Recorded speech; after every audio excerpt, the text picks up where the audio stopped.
எல்லாருக்கும் வணக்கம். இந்த நாட்டினுடைய ஒரு சராசரி மனுஷங்கிறது தவிர உங்க முன்னாடி பேசுறதுக்கு எனக்கு வேற எந்த தகுதியும் இல்லை. 5 நாளைக்கு முன்னாடி சந்துருங்கிற ஒரு கூலி தொழிலாளி தன்னுடைய குடும்பத்தோட சந்தோஷமா இருந்தாரு. ஆனா இன்னைக்கு அந்த குடும்பமே அழிஞ்சு போச்சு. அதுக்கு காரணம் நம்ம நாட்டுடைய எஜுகேஷன் சிஸ்டம். இந்தியால 73% ஸ்டூடெண்ட்ஸ் கவர்மெண்ட் ஸ்கூல்ல படிக்கிறாங்க. இன்னைக்கு நான் கவர்மெண்ட் ஸ்கூல்ல படிக்கிற பசங்க சார்பா உங்க முன்னாடி பேச வந்திருக்கேன். தமிழ்நாட்டை தவிர இந்தியால கவர்மெண்ட் ஸ்கூல்ஸ் எப்படி செயல்படுது, அதுல என்ன இருக்கு என்ன இல்லை அப்படின்னு யோசிச்சு பார்த்தா இல்லைங்கிறதா அதிகமா இருக்கு. அதுல நம்பர் 1 ஃபேக்கல்டி, அதாவது குழந்தைங்களுக்கு பாடம் சொல்லிக் கொடுக்கிற ஆசிரியர்கள். கல்வியுடைய தரம் நல்லா இருக்கணும்னா தரமான ஆசிரியர்கள் இருக்கணும். ஆனா கவர்மெண்ட் ஸ்கூல்ஸ்ல வேலை செய்யற ஆசிரியர்கள் சின்சியரா இருக்காங்களா?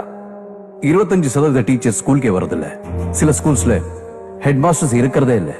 இதை தவிர இந்தியாவில் 20% கவர்மெண்ட் ஸ்கூல்ஸ்ல ஆசிரியர்கள் வேலைக்கான இடங்கள் காலியாவே இருக்கு. Number 2 infrastructure. ஒரு அமைப்பு சிறப்பா செயல்பட தேவையான கட்டமைப்பு. சரியான கிளாஸ் ரூம் வசதி இல்லாம இந்தியாவில் பல கவர்மெண்ட் ஸ்கூல்ஸ் இன்னும் மரத்தடியில தான் நடந்துகிட்டு இருக்கு. இதை விட கொடுமை என்னன்னா, பீகார், ஒரிசா போன்ற மாநிலங்கள்ல பிளாக் போர்டு கூட இல்லாம செவுத்துல எழுதி பாடத்தை நடத்திட்டு இருக்காங்க. பல ஸ்கூல்கள்ல குழந்தைங்களுக்கு விளையாடுறதுக்கு பிளே கிரவுண்ட் இல்ல, லேப் இல்ல, கம்ப்யூட்டர்ஸ் இல்ல. இருந்தாலும் அது வேலை செய்யறது இல்ல. Number 3 cleanliness. நம்ம நாட்டுல பெரும்பாலான கவர்மெண்ட் ஸ்கூல்ஸ்ல குழந்தைங்களுக்கு நல்ல குடிநீர் வசதி இல்ல, போதிய டாய்லெட் வசதி இல்ல. அப்படி இருந்தாலும் அது கிளீனா இருக்கிறது இல்ல. ஒரு நாளைக்கு 8 மணி நேரம் குழந்தைங்க இருக்கிற இடம் பள்ளிக்கூடம் தான். அது கிளீனா இல்லைன்னா அவங்க எப்படி ஆரோக்கியமா வளர முடியும்? நம்பர் 4 மோட்டிவேஷன், உற்சாகப்படுத்துதல். உன்னால முடியும் அப்படின்னு ஊக்கப்படுத்தினதானே சரியா படிக்காத குழந்தை கூட நல்லா படிக்கணும்னு முயற்சி பண்ணும். ஆனா அப்படி செய்ய பெரும்பாலான டீச்சர்ஸ்க்கு அக்கறையும் இல்ல, பொறுமையும் இல்ல. நம்ம நாட்டில் ரைட் டு எஜுகேஷன் சட்டத்தின்படி 8th ஸ்டாண்டர்ட் வரைக்கும் கல்வி இலவசம் தான்.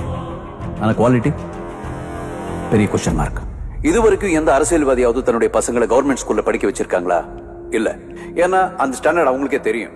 இதை விட கொடுமை என்னன்னா, கவர்மெண்ட் ஸ்கூல்ல பாடம் சொல்லிக் கொடுக்கிற டீச்சர்ஸே அவங்களுடைய பசங்களை பிரைவேட் ஸ்கூல்ல தான் படிக்க வைக்கிறாங்க. இப்படி இருந்தா எந்த நம்பிக்கையில நடுத்தர மக்களுக்கு அவங்களுடைய குழந்தைங்களை கவர்மெண்ட் ஸ்கூல்ல படிக்க வைக்கிறதுக்கு மனசு வரும்?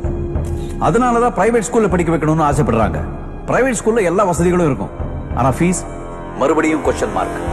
Donation, admission fees, campus development fund, building fund, இப்படி புது புது பேர்ல பேரண்ட்ஸ் கிட்ட லட்சக்கணக்கில் பணத்தை கறக்குறாங்க. சம்பாதிக்கிற பணத்துல பாதி ஃபீஸ்க்கு போயிடுச்சுன்னா மீதி பணத்துல அவன் என்ன சாப்பிடுவான், எப்படி குடும்பத்தை நடத்துவான்? பிரைவேட் ஸ்கூல்ல படிக்க வைக்கிறதுக்கு வசதியும் இல்லாம கவர்மெண்ட் ஸ்கூல்ல படிக்க வைக்கிறதுக்கு மனசும் இல்லாம எத்தனையோ தாய் தகப்பன் ஒவ்வொரு நிமிஷமும் செத்து செத்து பிழைக்கிறான். இந்த பிரச்சனைக்கு ஆஸ் எ காமன் மேனா நான் சொல்லிக்க விரும்புற தீர்வு, இந்தியால இருக்கிற எல்லா பிரைவேட் ஸ்கூல்ஸையும் நேஷனலைஸ் ஆக்கணும்.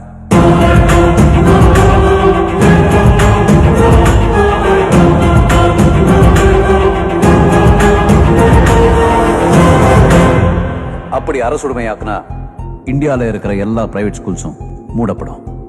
ஆனா பிரைவேட் ஸ்கூல்ஸ் முதலாளிங்க எந்த காரணத்துக்கு கொண்டு பாதிக்கப்படக்கூடாது.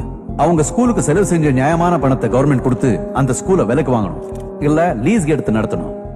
இது ஒண்ணும் தப்பான விஷயம் ஒண்ணும் இல்ல.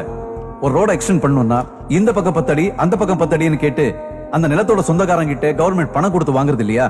அது விவசாயம் பண்ற நிலமா இருந்தாலும் கூட அது தப்பு இல்லைன்னா பிரைவேட் ஸ்கூல்ஸை கவர்மெண்ட் வாங்குறது தப்பே இல்லை. இது ஏதோ நான் புதுசா சொல்றது இல்ல. எத்தனையோ ஃபாரின் கண்ட்ரீஸ்ல இப்போ இது நடைமுறையில இருக்கு.